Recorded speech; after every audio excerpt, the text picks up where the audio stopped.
This is The Reckoning 29 June, show number 32, and 1 hour of unfiltered political truth starts now. There is a show that's out right now, and last week I watched it. It's called Citizen Vigilante, and I have a few comments on this. I encourage all of you to watch it, and I understand that Elon actually streamed the movie for free on X for 48 hours, but that window's closed now. The production value is not quite, I'm going to call it perfect Hollywood.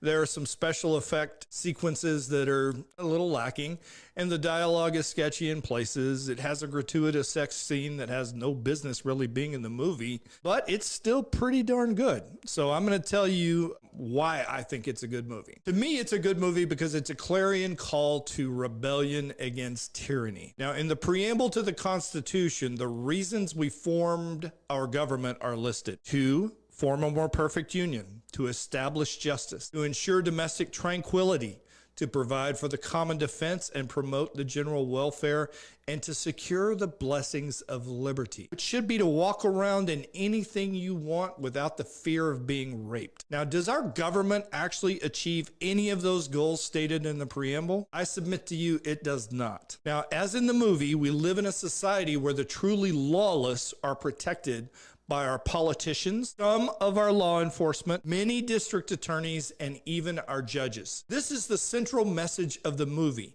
and the protagonist's quote and actions are his response to these lawless conditions. He clearly states, "I do this for you until you learn to do it for yourself." Now, why is his violence necessary? His violence is necessary because of the second main thematic point in the movie, which is that the entire judicial system is no longer there to protect the innocent and bring justice, but rather it exists solely to control you. Now, you can deny this all you want, but the simple fact is not one FBI agent stood up against the political persecution of Americans. Not one sheriff stopped the political arrests.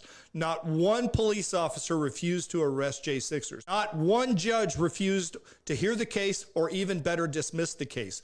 No prosecutor stood up and said, "I will not bring this because it's a violation of the Constitution." Our own sheriff here in Denton County did nothing when they arrested Stuart Rhodes, the leader of the Oath Keepers, and he will do nothing to protect our constitutional rights if the FBI tells him to take away our guns. And I guarantee you his office will cooperate when they come to arrest conservatives in 2028 if we don't win the presidency. He is a sheriff that refuses to look at evidence. He told someone directly, "I don't need to see the evidence." And he takes any incumbent's word. How do I know that?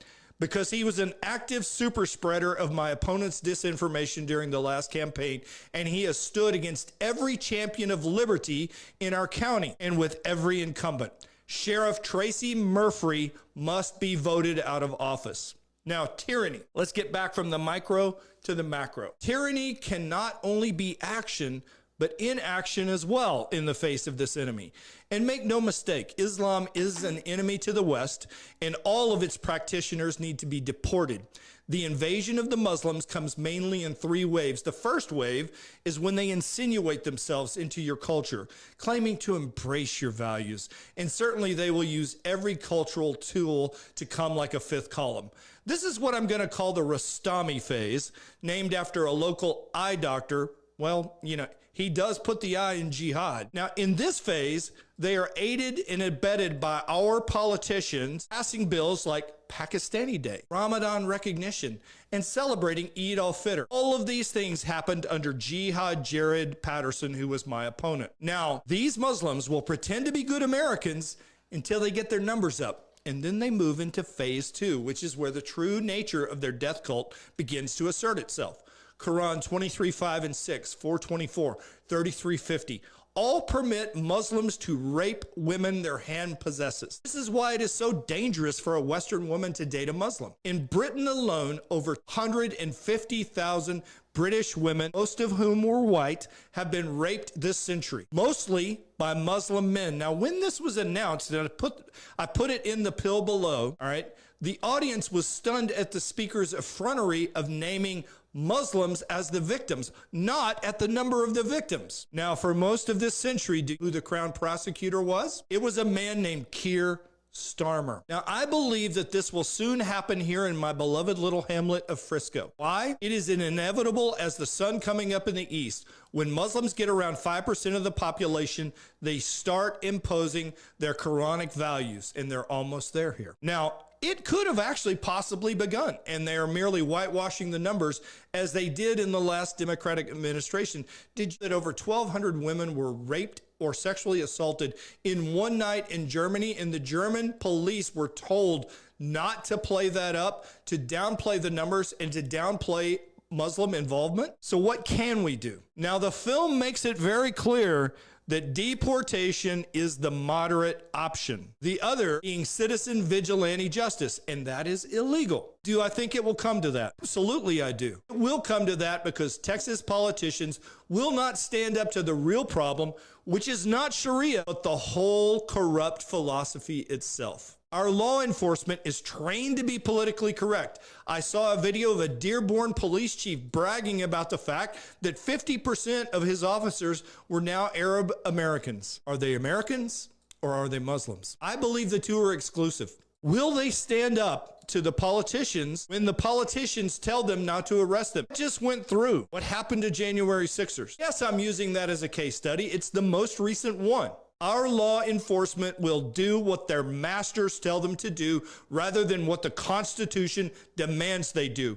That is why I look at them skeptically now. Yes, I absolutely back the blue, and I think the man is an absolute hero who puts on that gear and goes out there for $60,000 confronting the evil in our society. But I also hold him to a higher standard in the same way that you held me as a military officer to a higher standard.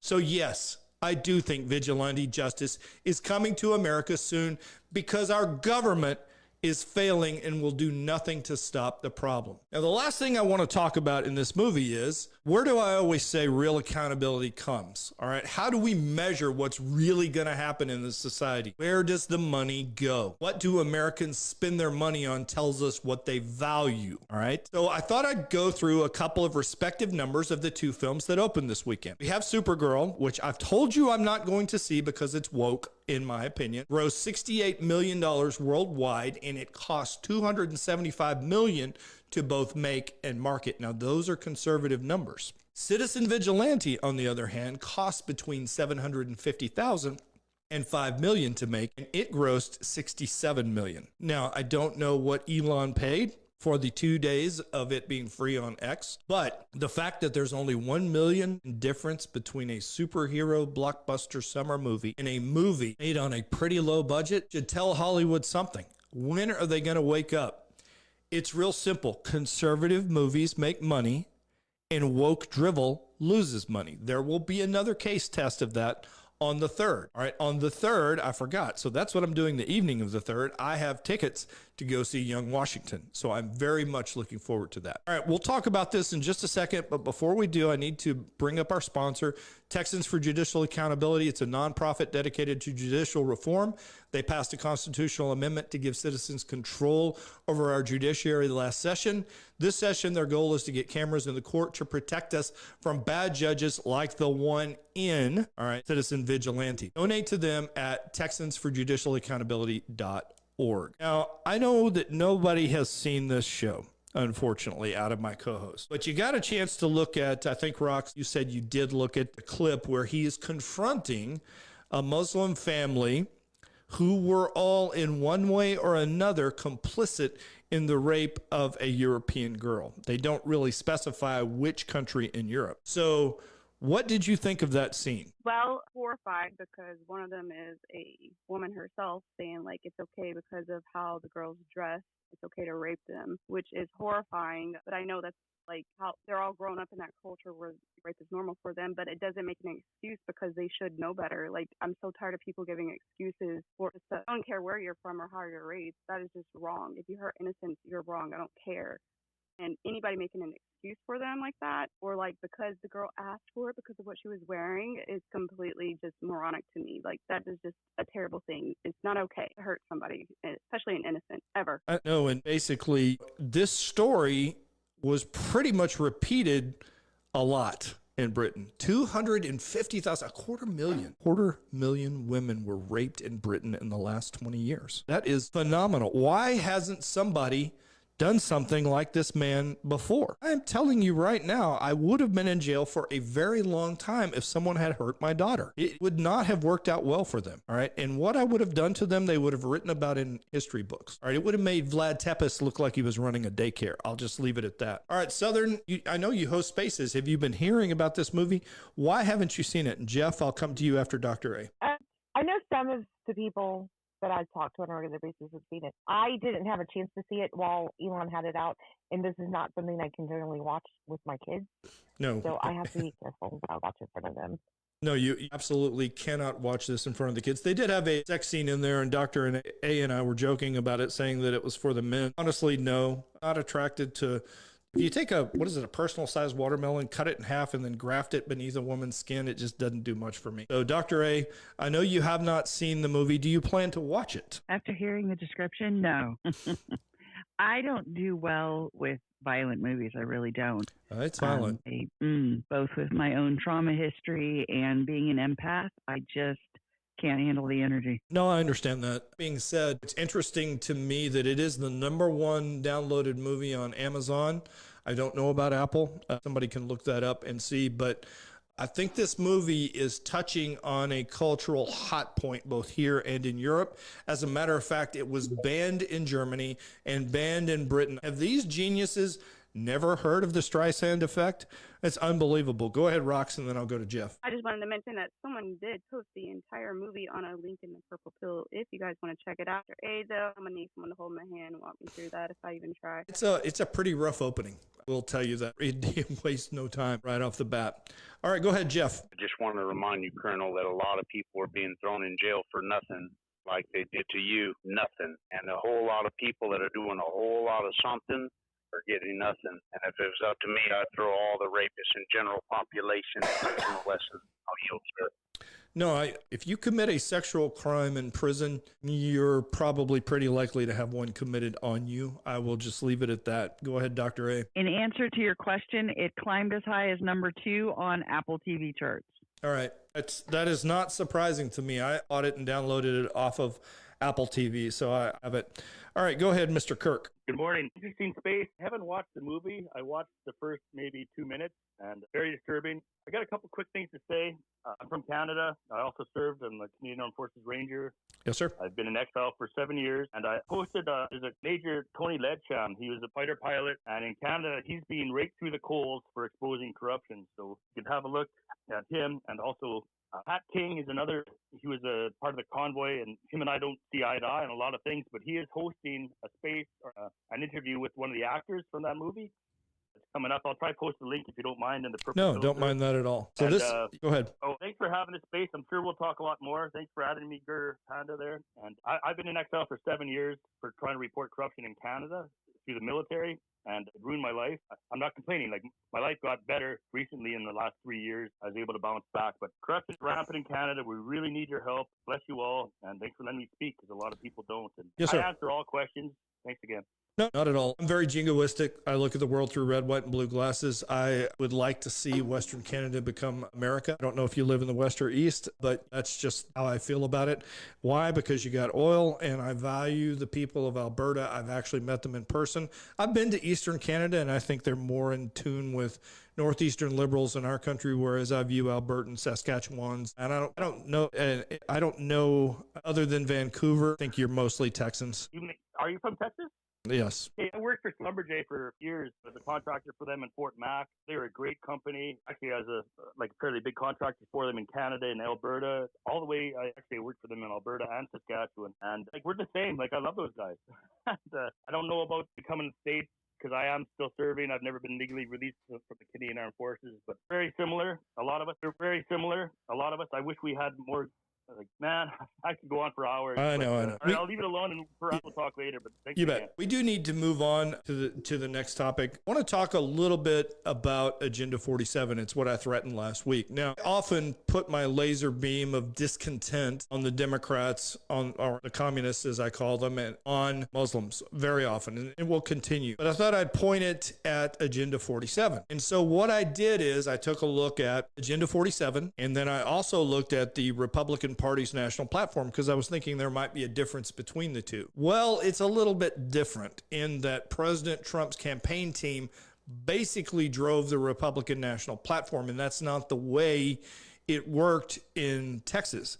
What I saw was the platform being driven by the grassroots, by the county platforms, and then getting together and putting together the agenda. And theoretically, the representatives and the governor would enact the agenda of the people as represented in the Republican Party. All right, so that's the way it's supposed to work. Now, I did not look at Project 2025 because that was an independent conservative think tank's proposed agenda for President Trump. Now, all three of these things interlink, but basically Agenda 47 was the Republican Party's national platform. It was the source document for it. So where are we on the 20 things that are in there? Now, I've asked each of my co-hosts to rate them as we go through these top 20 things the Trump administration said they were going to do. Now, what I did is I took all of it and I ran it through Grok, telling Grok, hey, give me a grade between 0 and 100. Now, I probably should have said a letter grade, but I didn't. So we're going to go through and we'll see what the Grok rating was,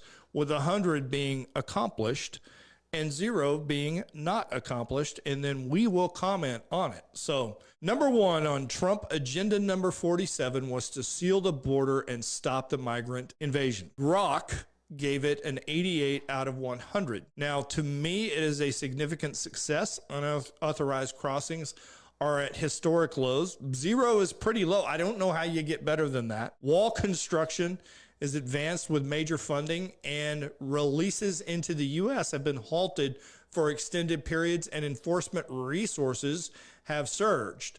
Now, there are some challenges that remain, but I think 88 is a little bit of a low grade. To me, I would go with a much higher grade. All right, so that's the way I feel about it. What about you, Dr. A? I gave it a 95, sir. I think he has done a phenomenal job, and Supreme Court rulings earlier this week assisted in his ability to continue removing where the court has tried to stop him. Of course they do. And you're going to cover those Supreme Court rulings here in just a little bit. I don't know that immigration was one of those.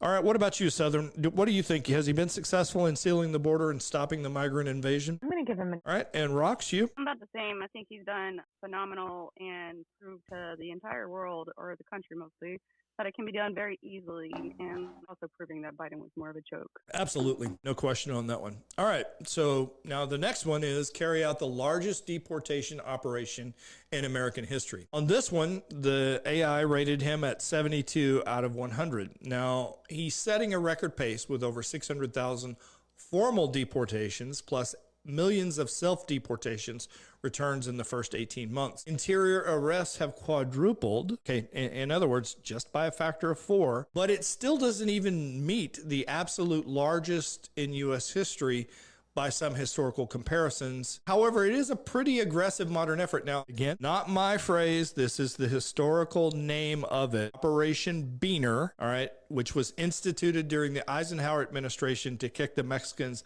out of the southern states to get jobs back to returning servicemen, I believe is still the largest deportation effort. So computer gave him a 72. I will give him a much lower grade on this one. I would give him probably about a 60 because we need more and we need it quicker. All right, get there first with the most. If we shut off all welfare to them, they would self-deport. Okay, we could say you're getting no more welfare, no more housing, no more medical, no more food, but we'll buy you a plane ticket and see how fast they all leave. All right, Dr. A, what are your thoughts on this one? So I agree with both of your points. Even Obama was on record for having a higher record of removals. However, again, and as you said, cut off welfare and watch them flee.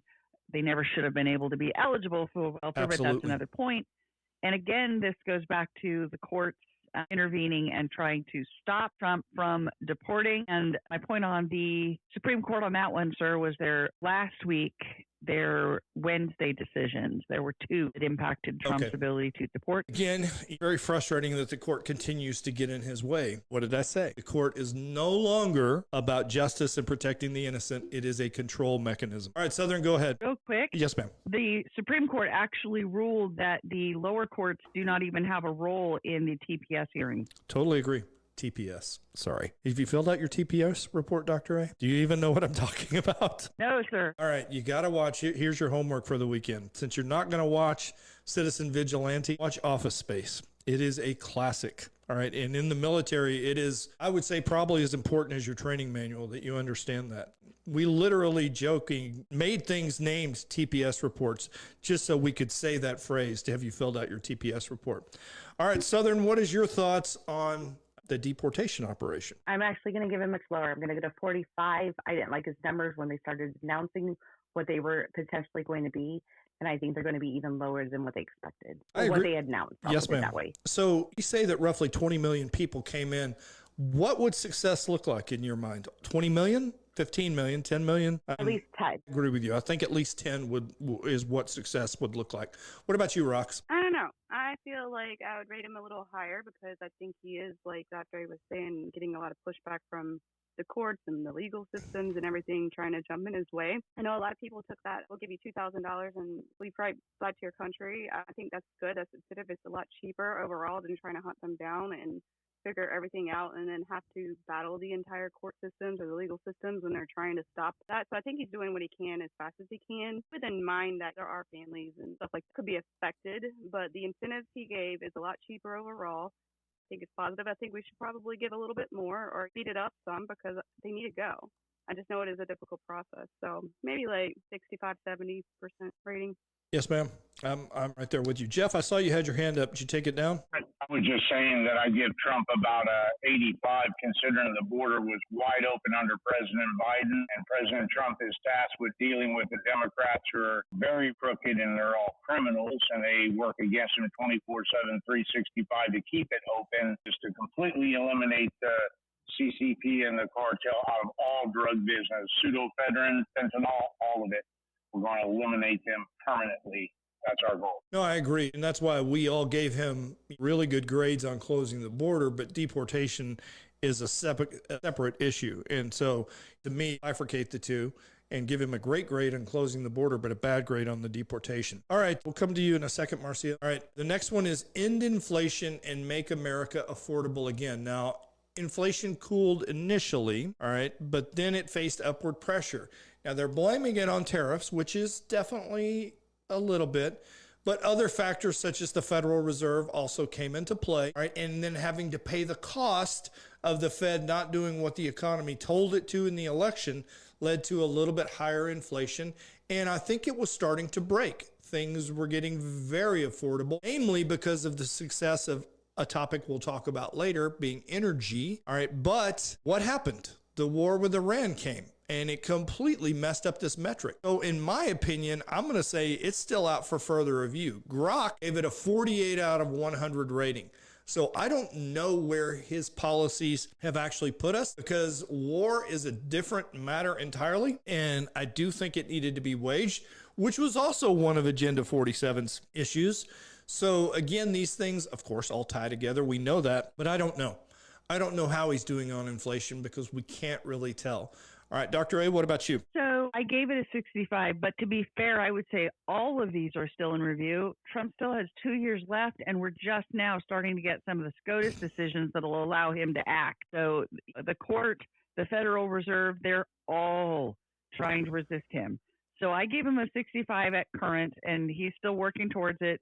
Powell is now no longer the Fed chair, but he's staying on as he's on the board. So we're not done with him. No, I totally agree with you. My issue is I really believe that if he doesn't get it accomplished by year 2, it's probably not going to happen, because I think the communists are going to take the lower chamber of the House. I really do. And it's going to be nothing but impeachment after impeachment after impeachment, to the point where I think we're going to get so frustrated with them that it will be a massive red wave in 28. So that's just my working theory right now, is that Republicans are going to stay home. Democrats are highly motivated to vote. and we're going to get a shellacking. And I'm saying that, telling you right now that my little 2 feet will be out block walking my neighborhood for every Republican candidate that is on the ticket for me, with one exception. All right. Now, did I skip anyone on that one? I don't think I did. Yes. All right, go ahead. Both your co-hosts. All right, go ahead. Southern, you go first. I apologize, ladies.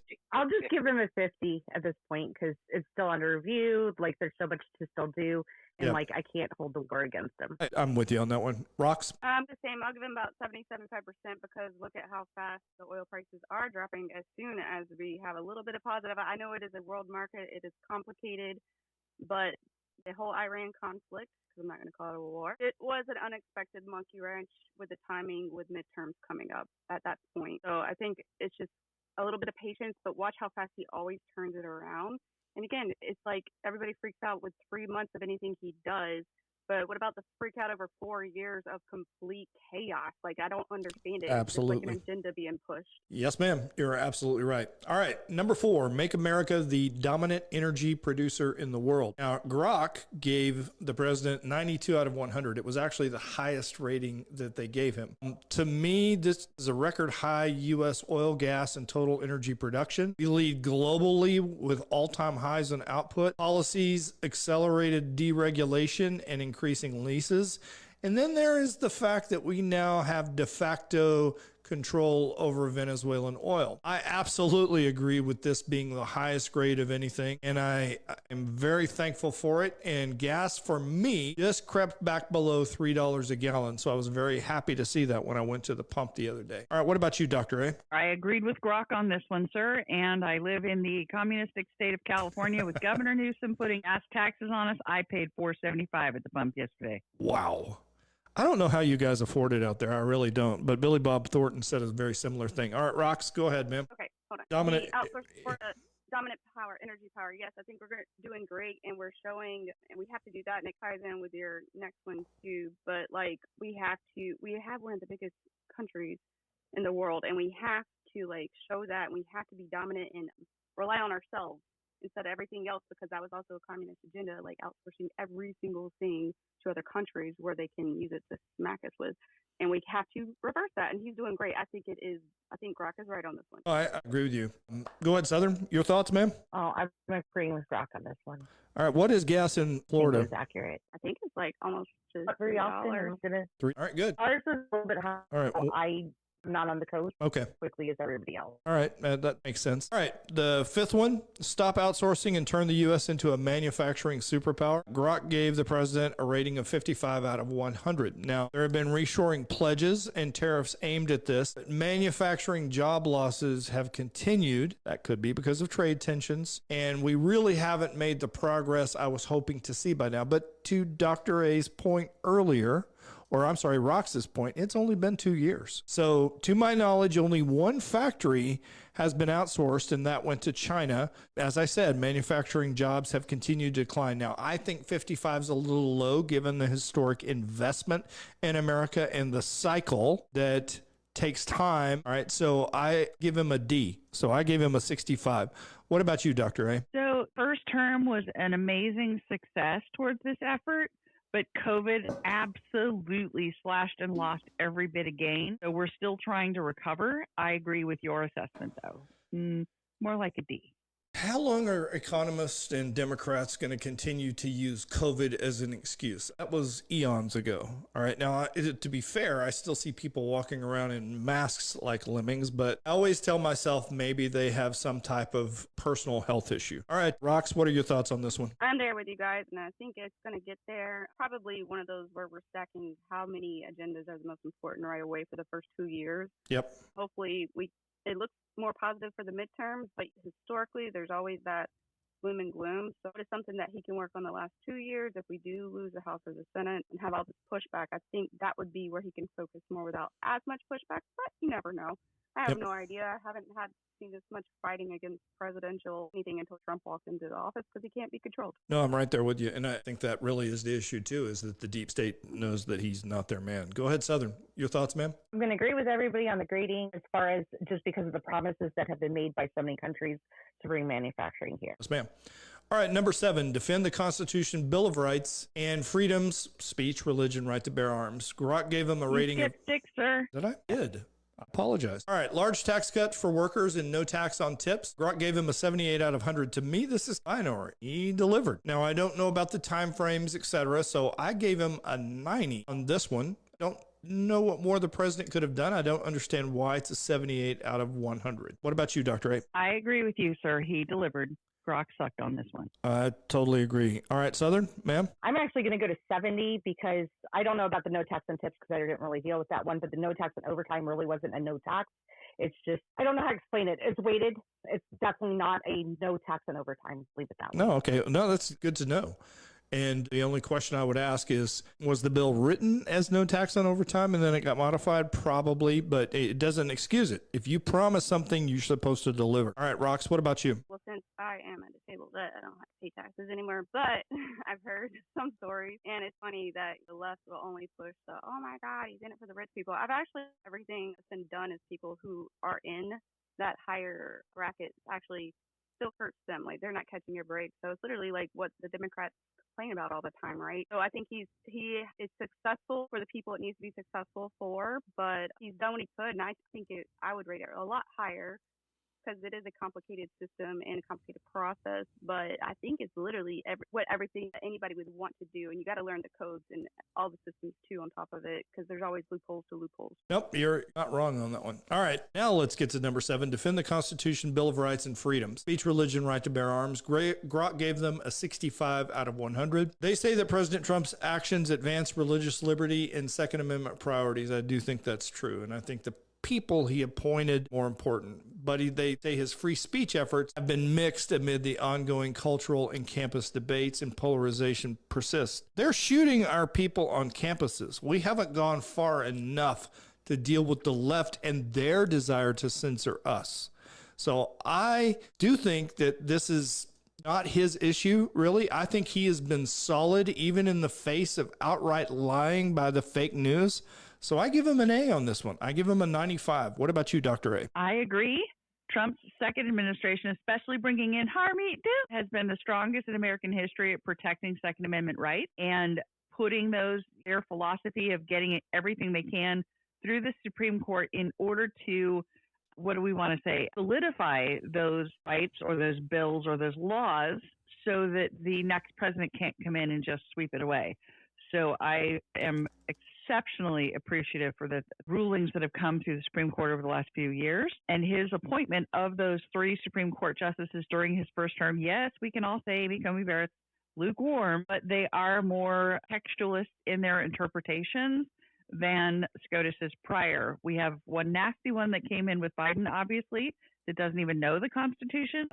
We'll deal with that. Yes, ma'am. All right, Southern, what are your thoughts? Has he done a good job protecting our freedoms? I would give him a 95. Outstanding. He seems to be going good. All right, Rox, any issues that would keep him from getting 100? What do you see? Not him, maybe like individual states and their policies, if anything, but I think he's doing the most overall. And if anything, I think he's also giving the confidence to certain officials to stand up for our constitutional rights instead of like folding, like, oh no, if I do this, it's going to hurt someone's feelings. It's like, F your feelings and let's go. And it's our constitutional rights, and it's what makes us the best country in the world. We have to protect them. I'm right there with you. I actually heard someone say that the other day. It was an attorney that he's a big time 2A advocate, including carrying into the courtroom where he practices. And he said a bailiff was trying to stop him and said, well, I feel this. And that's exactly what he said is blank your feelings. The Constitution's here and we're going to live by it. All right. Number 8 is prevent World War III, restore peace, and build an Iron Dome missile defense. I haven't really heard much about an Iron Dome missile defense. I'm wondering if that's a Star Wars project for the Chinese, in other words, to try and bankrupt them. So let's put that one aside. And I thought it was supposed to be a Golden Dome missile defense. All right. Now, have there been any major U.S. wars? Not. There obviously are some diplomacy and some ongoing conflicts, but I give him an 85. All right. And the reason for that is the short-term war with Iran was necessary, or conflict, in deference to Roxy, to prevent an atomic apocalypse. Iran gets a nuke, lobs it at Israel, will obliterate Iran.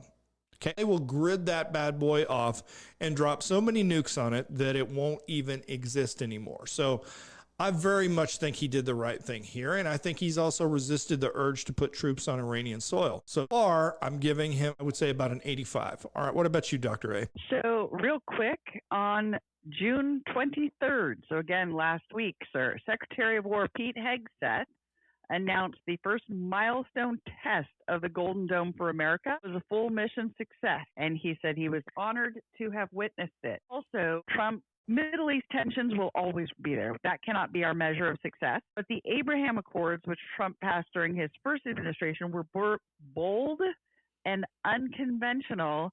They were literally beyond anyone's expectations for what he could accomplish in the Middle East, and he is trying to lean back into them. So I agree with your score, sir. All right, Southern, go ahead, ma'am. I'll go with 85. We were told that some things were going to happen with the Middle East. We can't always guarantee how they're going to react because they're not the most reliable. So I'll go ahead and give them the 85. Oh, I'm with you on that one. All right, Ox, you, and then I'll come to Jeff. I'll say about 90 to 95. I think he's doing phenomenal because preventing World War III was the conflict that had to be done at the time, or they were doing it with the threats that were being sent and made to him. As far as the Iron Dome, I do know the whole AI argument, like that has to also be in place and stood up first, which is like Dr. A mentioned, it is a go, it's happening. And probably funding and money is going to be the biggest thing, but it's not going to be stopped. We have to have it because, I'm sorry, look at how many world superpowers want to take out the United States. They've been slow and methodical. And honestly, there's a reason he created Space Force. There's a lot of threats from there too. And China's trying to dominate that. We have to be above them. We have to win them in the AI race, which we are now. But we wouldn't have had that happen if it wasn't for Trump and doing it like day one immediately. Let's go. I'm with you. I totally agree with you. And I actually talk a little bit about that later on. And again, it gets to where all of these things are absolutely interrelated. All right, Jeff, go ahead, sir. I give them about a 90%, Larry. When it comes to up top, we control this, we control theirs. When it comes on our friends, they help us control everything on the ground. And nobody is going to get past the all-seeing eye from Greenland all the way down to the tip of South America. The Monroe Doctrine's into effect, and we're going after these people once and for all, and that's it. So I give them a 90. I go with Rocks. All right, there's a lot to be said there. All right, let's get to number 9, in weaponization of government against the American people. Now, Grok gave him a rating of 58 out of 100. All right, it talked about reforms and Schedule F, which allows the president to actually fire people. And then he's trying to, there's perceptions of bias reduction amongst President Trump's supporters. The debates over politicization continue on both sides. All right. Now, I give him a much lower score on this one. All right. Not one judge, not one U.S. attorney or FBI agent has been prosecuted for crimes against the American people. And yes, they committed crimes. I'm not just talking about J6. Surveilling Catholic priests giving traditional Latin Mass services. The people that thought it was okay, all right, for them to surveil school board protesters. It's abortion protesters, thinking that it's all right to deny Americans their rights, all right, and nobody gets prosecuted. No, I give him a 20 on this one. This to me is the biggest disappointment of the Trump presidency. And let me quote him. And I went to jail for President Trump, so I am a fan and remain one. But it doesn't mean you can't criticize. He said prior to being elected the third time, actually, he goes, I am your retribution. We need some retribution. And because we're not getting it, because nobody's hanging, metaphorically, they will do it again and it will be worse. All right, go ahead, Dr. A. So I can personally attest to the ending of the IRS targeting of conservatives. For that, I would give it a 95. However, FBI targeting and secret surveillance of Americans completely angers and disappoints me. I realize that Trump's trying to reverse 60 plus years of internal policy, but until arrests ramp up and legislation is passed, I would agree with Grok's 58 out of 60. 60 out of 100. Out of 100. Southern, go ahead, ma'am. I'm going to agree with you, Larry. I don't think the ending of anything, well, IRS, I was not thinking of IRS on this one, but the ending of using like FISA and everything else against U.S. citizens hasn't stopped. I don't think it'll ever stop, but on that, I'm still just going to give him a low score. No, I agree. I look at Dr. A. will cover it a little bit later, but there was a Supreme Court decision today where they got slapped yet again.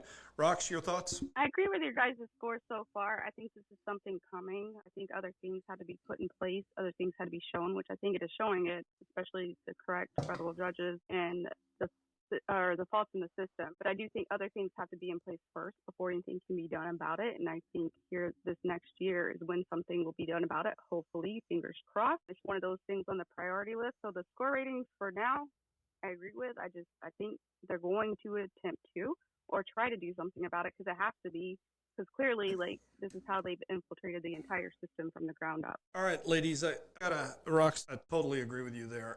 The system has got to be destroyed, and you're giving him grace that he's putting things in place to actually take it apart. I don't know about that. So, Rox and Southern and Dr. A, we are at 48 minutes into the show, or 46 minutes into the show, and we're only on number 10. Do we want to bisect this and go through the next 10 last time?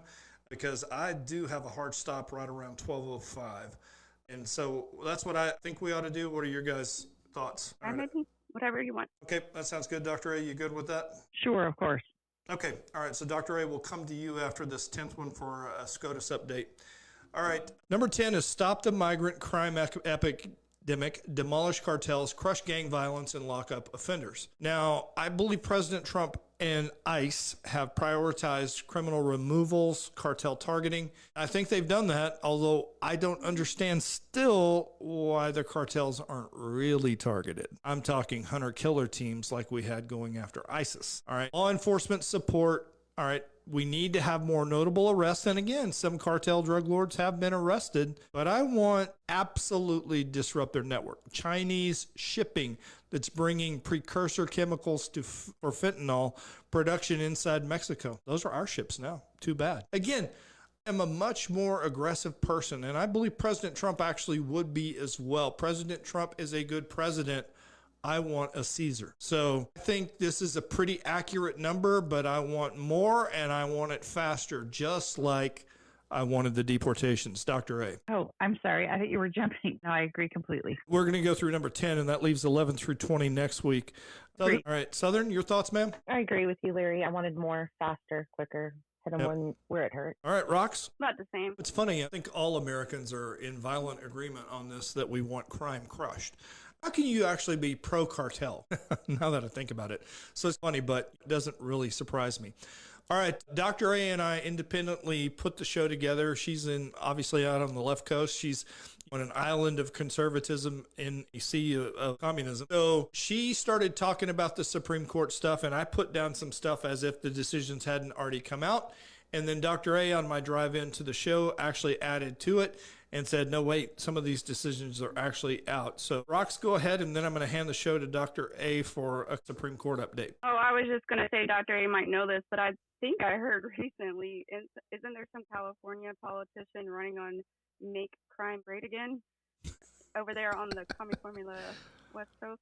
Make crime great again? Well, that would be Gavin Newsom, but he's done. Oh, no, I meant like make crime great again, like actually punish people. But it's somebody, I think in the South California. I can't remember their name, though. That might have been Spencer Pratt, LA mayor.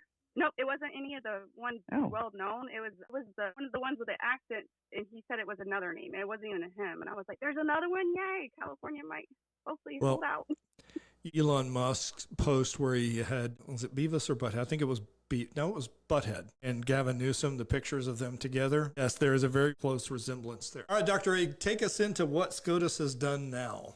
Okay, so there were 4 rulings today. I'll list one and then leave it up for discussion, and then I'll list another one. So the first one was Watson v. Republican National Committee, and it was held that they kept the ruling. So the lower court ruling, it upholds or protects the grace period laws in about 30 states in D.C.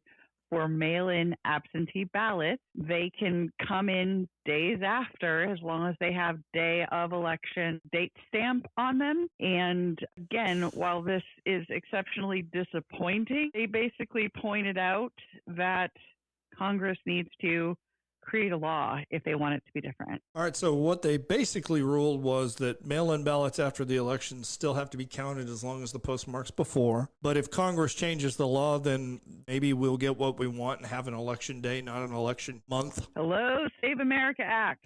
Pass it, damn it. Yes. Now, speaking of, has your election actually closed yet? I think so. I think they're due to do the filing and the certification this week. I thought it was June 30th.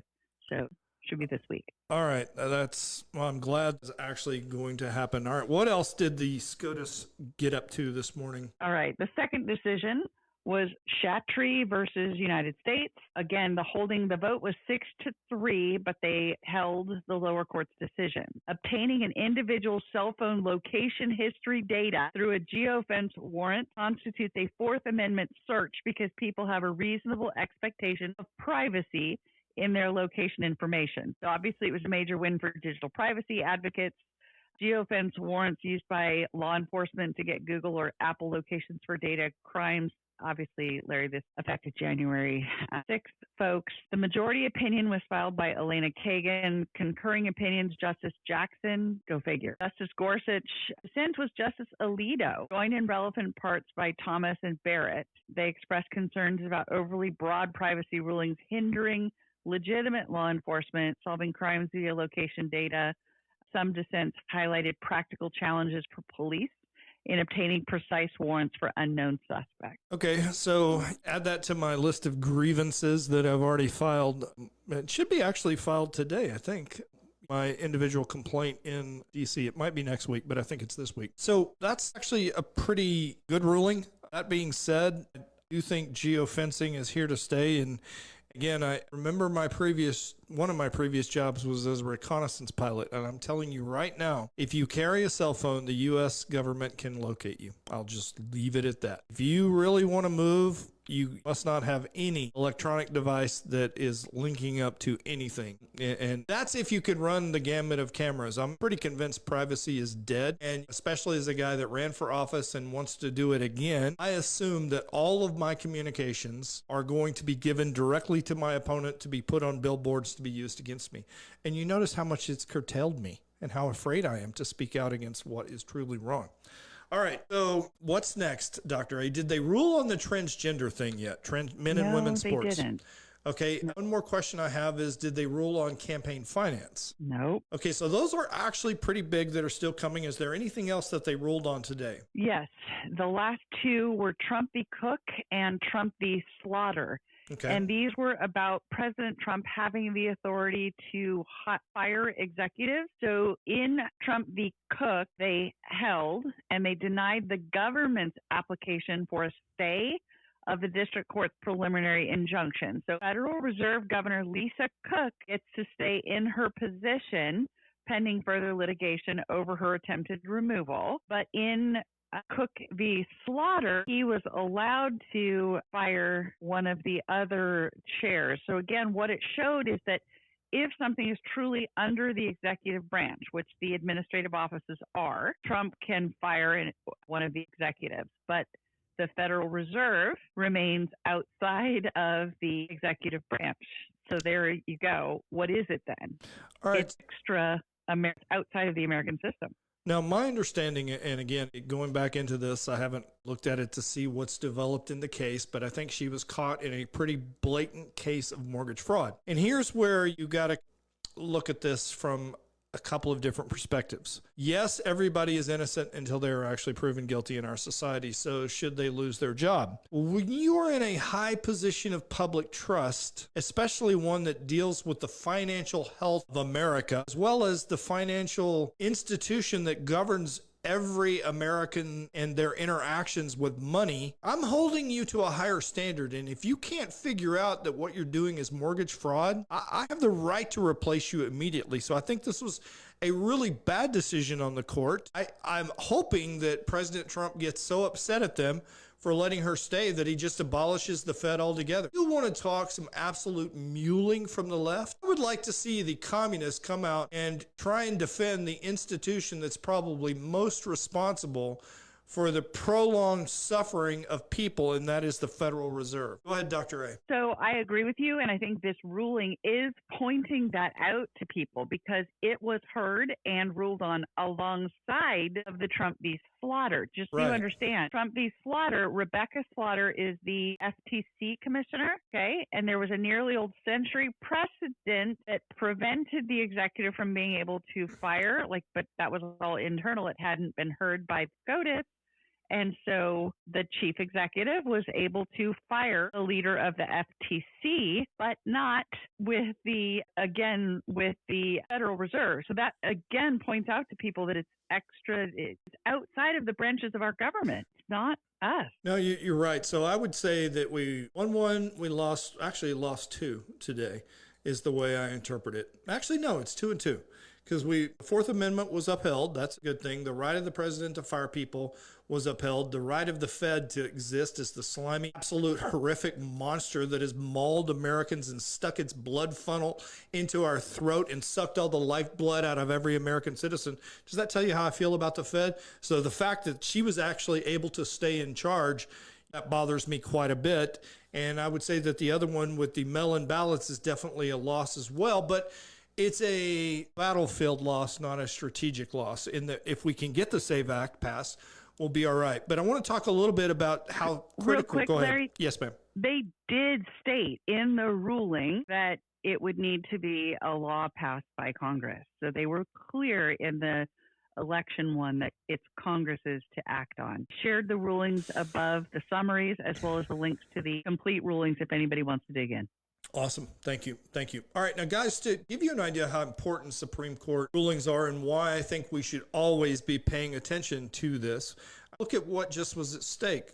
Your financial health through the Fed, all right, the Federal Trade Commission, all right, the Fourth Amendment was at stake. The fact that Constitution, that elections can now be drug on, gives the deep state more of an opportunity to cheat. So you should always be paying attention to what the Supreme Court is doing. And I want to point out that just 2 years ago and one day, I was on pins and needles waiting for a Supreme Court decision. 2 years ago today, all right, Fisher versus the United States came down. And the case was argued on April 16th, 2024, and it held the 6-3 opinion written by Chief Justice John Roberts, narrowed the scope of the federal obstruction statute, 18 U.S.C. 1512C2, which was used against January 6 defendants like myself. It held that the law required them to have impaired or attempted to impair the availability or integrity of the records, documents, or objects used in an official proceeding. It couldn't just be that, oh, hey, they walked through a building for 37 minutes and we hate him because he's a conservative military officer, so let's put him in jail for 2 years and try and kill him. Okay, that's how important that Supreme Court decision was. Go ahead, Dr. A. Larry, I just want to reiterate what you just said. For those of us who have had our rights attacked by the liberals in this country, whether it's directly as you suffered through the January 6th persecution, whether it's what I went through for 8 years being pursued by the IRS as a conservative, that goes back to my previous job, and living in liberal states like California, Hawaii, and others, what we've dealt with are Second Amendment rights being taken away. We have felt the impact of SCOTUS rulings more than others because our rights are being identified as having been obscured or taken away, and they are protecting the rights under the Constitution.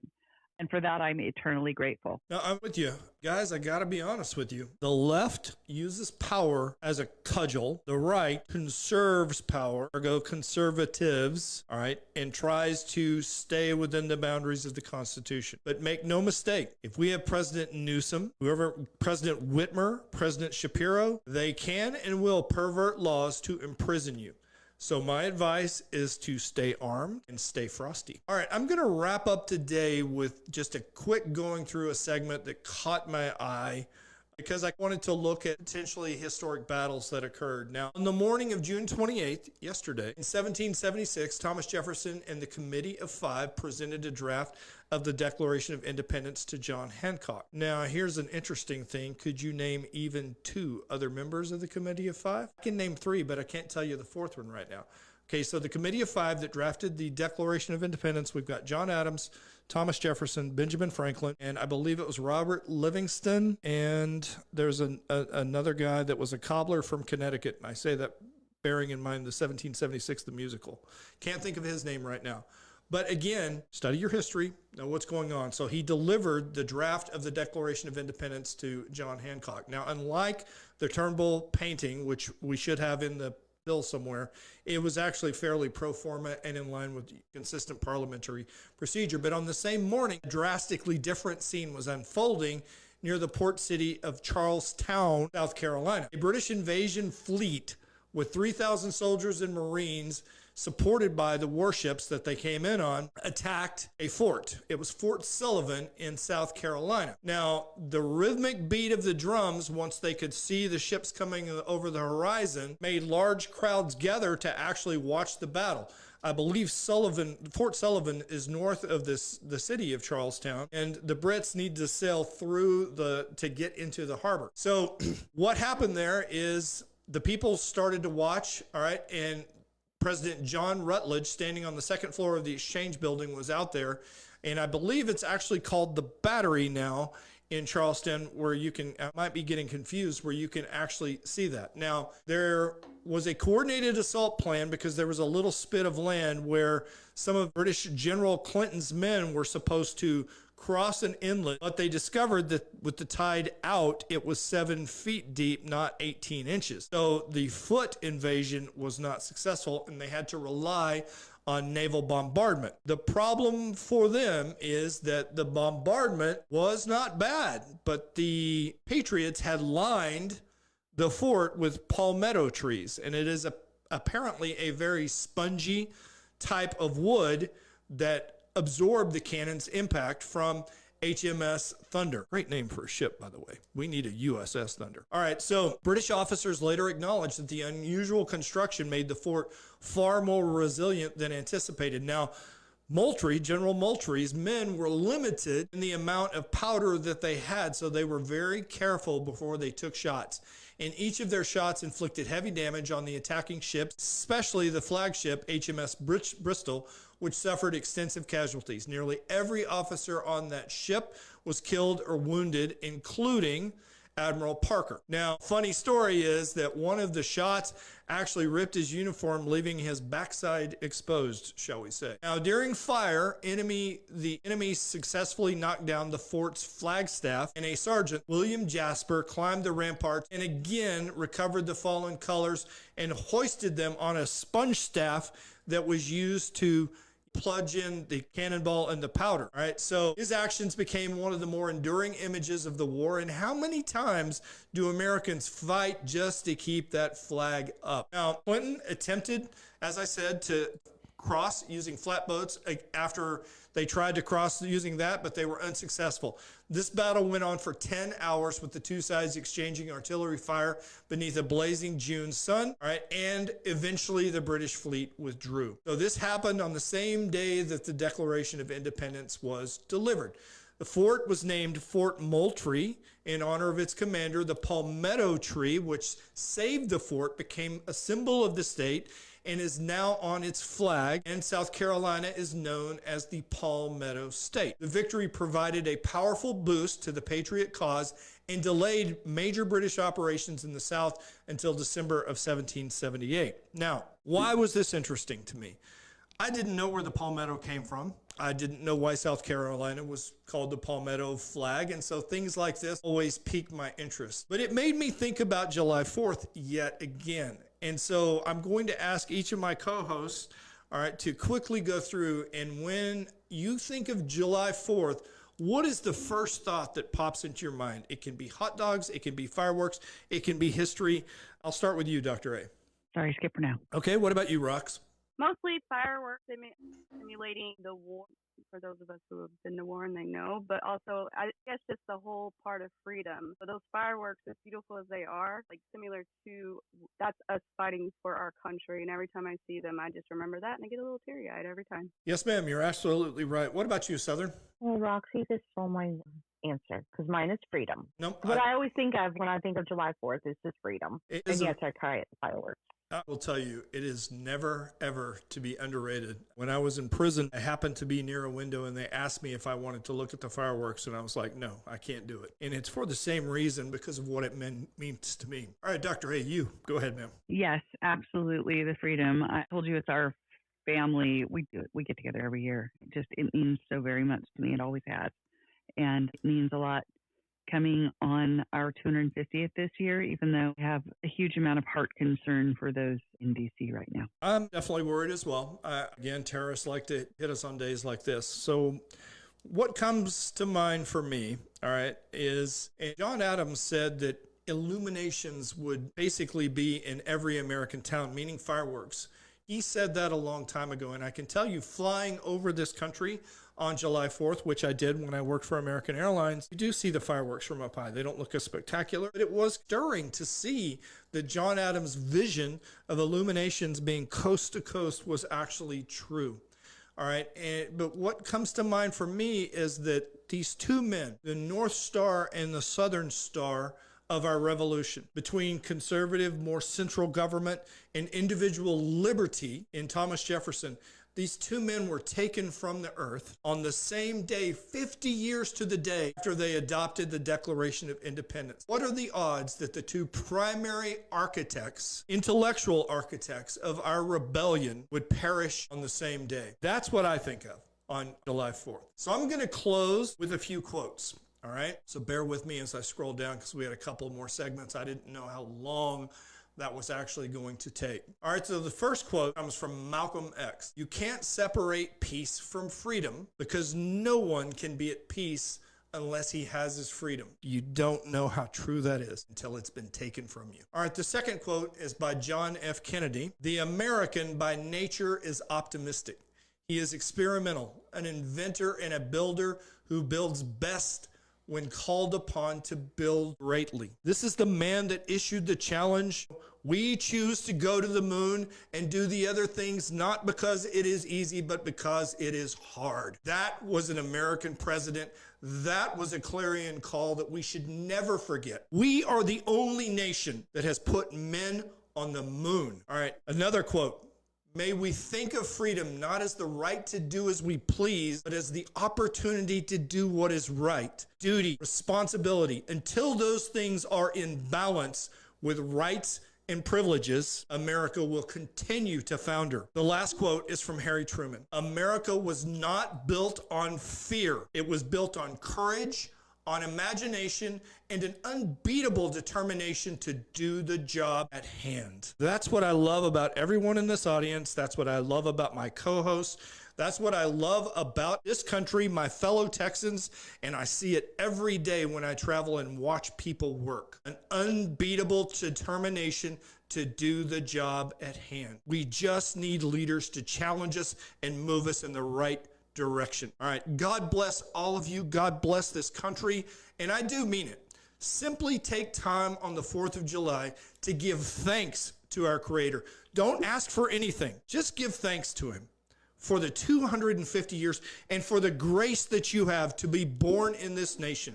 Do you realize how lucky you are? Cecil Rhodes said in the 19th century to be born an Englishman was to have won the lottery of life, and he was right back then. And in the 20th century, and hopefully to continue into the 21st century, to have been born an American is to have won the lottery of life.